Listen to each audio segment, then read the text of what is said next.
Hi, my name is Jenny Tarzelli, and I'm here to talk to you about bullet journaling.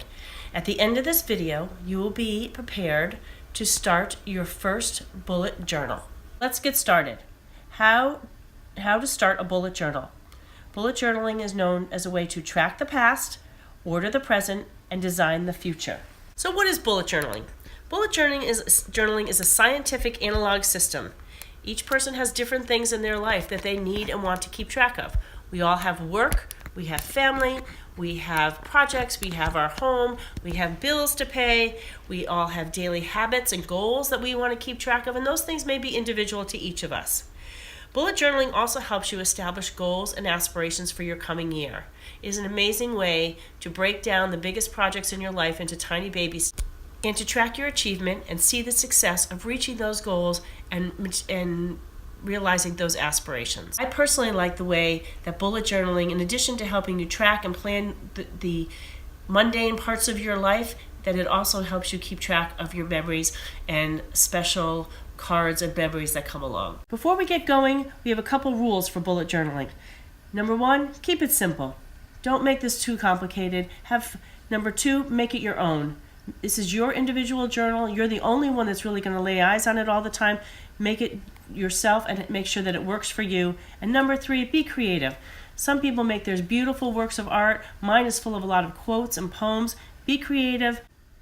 All right, before we begin, a couple of supplies that you're going to need.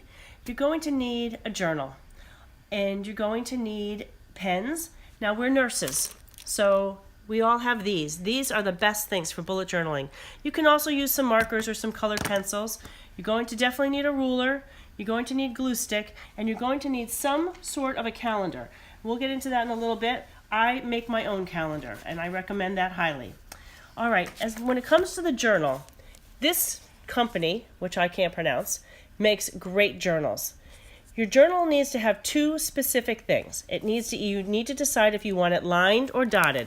I love a dotted journal. All right, but it absolutely must have numbers at the bottom. You must have have numbered pages. Okay? So let's move along. The calendar, again, I use a template. I create my own template, and this fits perfectly inside my bullet journal.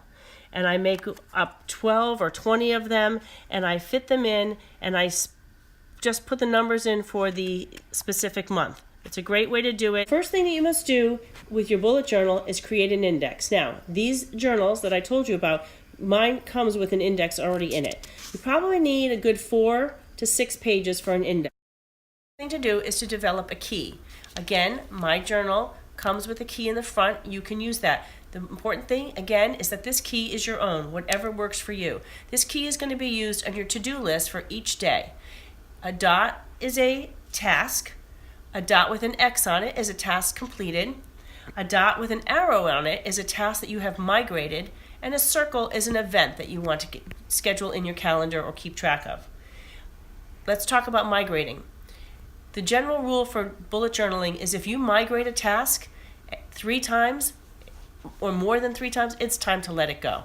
All right? If you say that you are going to wash your car on Monday and you don't get to wash the car and you move it to Friday, that's fine. But if you say that you're going to go shopping for a new car, and then the next week you haven't gone shopping, you've migrated it, and you still haven't looked at a new car, and the third week you still haven't looked at a new car, it is time to let it go. It is definitely not time to buy a new car. All right? If you wanted that car, you would have already been out there shopping. It's now time to set up your journal. The first thing you want to do is do a year at a glance. This does not mean putting month by month. What you're going to do here is you're going to take, for each page, divide it into 3 months so that you can put your whole year in several months.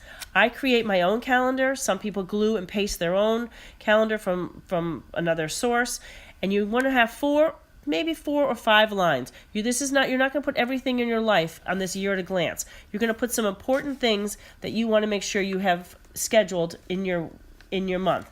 Take a look at May, ladies. Graduation. That's the only thing that needs to go on my May calendar. So after you have set up your year at a glance with all the months in it, and again, I want to reiterate, this is not, that year at a glance is not where you put every birthday and anniversary. You're just putting highlighted events that you need to keep track of. The next pages, the group of pages after that, is your goals for the year. It could be anything. Spend some time, think about it. Go back, you can add to it, you can change it. But this is your spot. It can be 2 pages, it can be 10 pages, whatever you think you need. The next step is to start organizing by month. You've done the year, now it's by month. Again, this is my template. It's got a line here. I fill in the month, I fill in the dates where the month starts. It fits perfectly into my book, and that's where we start. I have already done March. So I have put this in here. These are the dates. March 1st begins on Friday. You'll notice I don't have a lot of stuff in here. This is maybe where I'd put birthdays and anniversaries or some special day, but I'm not going to fill it up with my work schedule or my kids' calendars or sporting events. I'm going to save that for my weekly calendar. This is your month at a glance. I flip the page and I start my weekly calendar. And this is how I do it. I do 3 days on the first page and 4 days on the second page. However, my first week only has 3 days. So then I only needed 1 page. I start my to-do list for that week. This can be anything. You're going to use your key. This is how you're going to organize it. I personally color code my things. I make everything to do with school, grad school, red. Everything to do with work is green. But other than that, I fill these blocks up with what I need to do each day. All right, and then a to-do list to follow. Now, if I don't finish things on this list, they're going to migrate to the following week.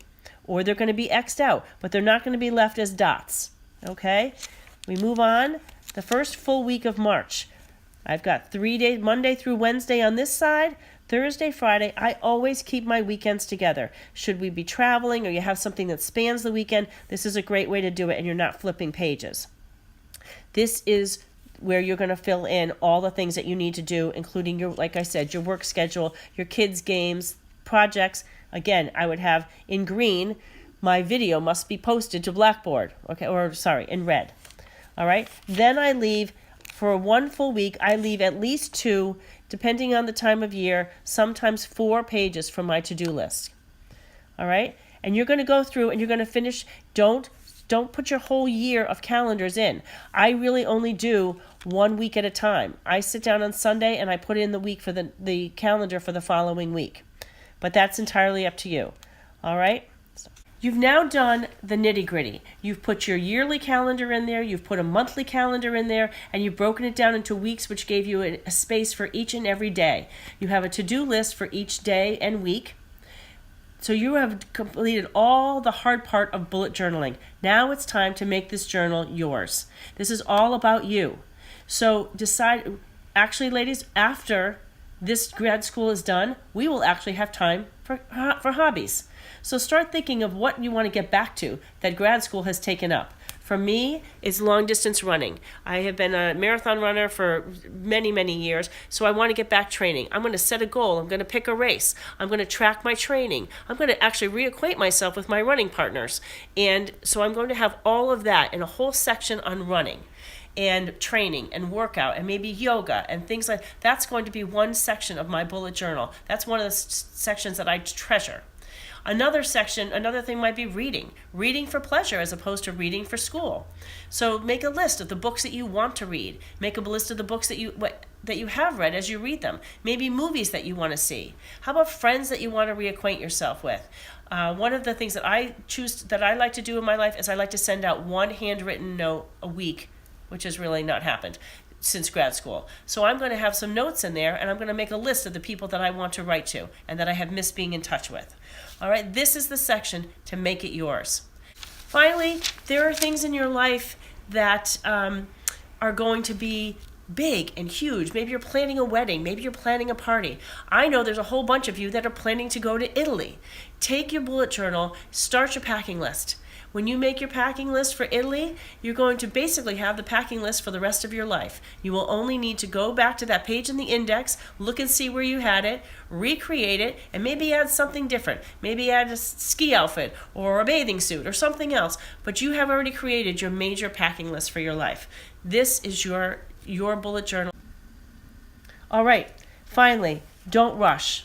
Think about this. Start with your calendars. That's very task oriented, but then think about the other things that you want to do to make this individual and make it your own. All right? Have fun with it. Okay, and really forgive yourself. Be able to forgive yourself. If you go down one path and you realize that's not working for you, you don't have to throw the book out. You just turn the page. Start another section. So just have fun with it. Enjoy it. Remember that your journal was blank in the very beginning, and you create the beauty. Enjoy bullet journaling,